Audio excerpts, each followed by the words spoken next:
Hi everyone, this is Susie. Today we're going to be making Agua Fresca de Tamarindo, which is Tamarind Agua Fresca. And these are the ingredients we will be using: some tamarind, water, and sweetener of your choice, whether it's stevia or I have some vegan cane sugar. And let's get started. So I know that tamarind is used in a lot of Indian cooking. And it has a really tangy flavor to it. It is so good. In Mexico we make aguas frescas out of it, and usually it's used in like candies and stuff like that. But this, if you've never seen it before, if you've never had it, it's a really, really refreshing and delicious agua fresca. Very flavorful. So they come for like about 5 ounces. I paid less than $2 for this. And what you do is, you have to peel these first. So you just crack the shell. They're usually, the older they get, usually the shell will start to like stick to the I think this is called a pod, the meat, the little meat. But if they're like nice and fresh, usually just comes right off. You can see. And you just want to peel these. They don't have to be perfect, but as much as you can. That way it'll be easier for you later on. Okay? So you just peel these. So they're a little bit of work, but it's worth it once you're done. And these you just store at room temperature anywhere in a dry place. You don't need that much of it either. Okay? So there you go, and you're just going to put it in a bowl because these are going to be soaked. So we'll be back. Okay, so now that we peeled, I just have 3 of these. You see, like that one was kind of sticky, and I just left it there. It doesn't matter. And we're just going to add some water, and we're going to let this soak until they become soft. You could probably add, if you wanted to go quicker, a little bit of warm water. I wouldn't do hot water because then you'll probably cook them. But if you do like just, warm water, at least room temp. You don't want this to be cold water, because then it would take a very long time for these to soak. And then they're going to start to get really soft, okay? So we'll be back then. So our tamarind has been soaking for a little bit over an hour. And you can leave this actually overnight if you wanted to do it the night before, and then just do the rest in the morning. Or, just leave it for a few hours. It's best if it sits there for longer. But I'm just going to do it right now so you can see, okay? So now you can either put some gloves on if you want, or just with your clean hands, you're just going to, you don't change the water or anything. Right in the water where it was soaked, you're just going to squish this until you get all the pulp. Because what you want to do is you want to get the pulp.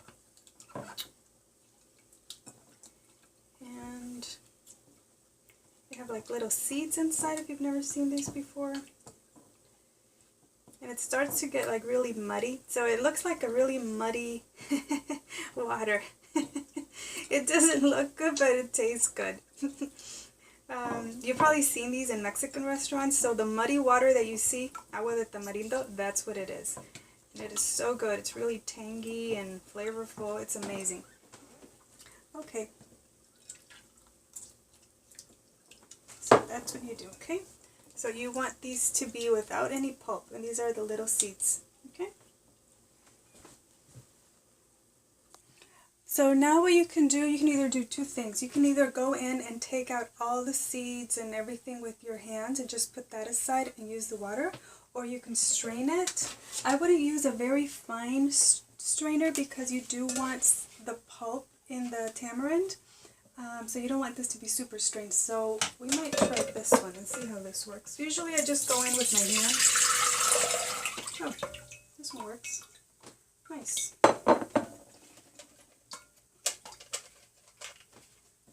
So you see, you just want all those things out. Okay, you don't want to use any of that. So we have a total of about 2 cups of liquid once everything has been strained.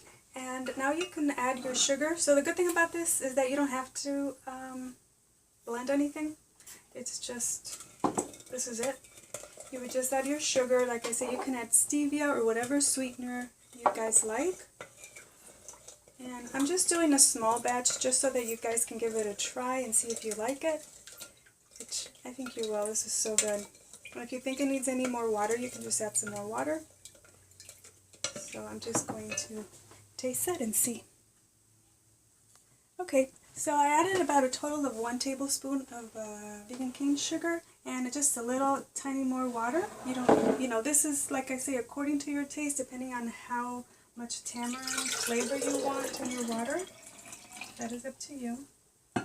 That's about 2 cups of water. And right now you can just cover this and refrigerate it. Or if you want to add some ice to it, maybe you can add a little bit more sugar and just add a little bit more ice. And that would be it. And there you have your Agua Fresca de Tamarindo. The other thing is that I know, like, my mom used to do this. I don't know if she still does it, but she would like soak one of those little tamarind, I think that's called a pod, and put it in a little bit of water, like you saw me do. And then in the morning, you just squeeze out the pulp, strain it, and drink that. And it's good for like your digestion and things like that. So it would be almost like the agua fresca, but without the sugar. And so yeah, it has a lot of benefits and properties and things like that. So it's a great, very nutritious, as well as delicious. So I hope you guys give it a try and like it. And I will talk to you soon. Take care. Thank you for watching.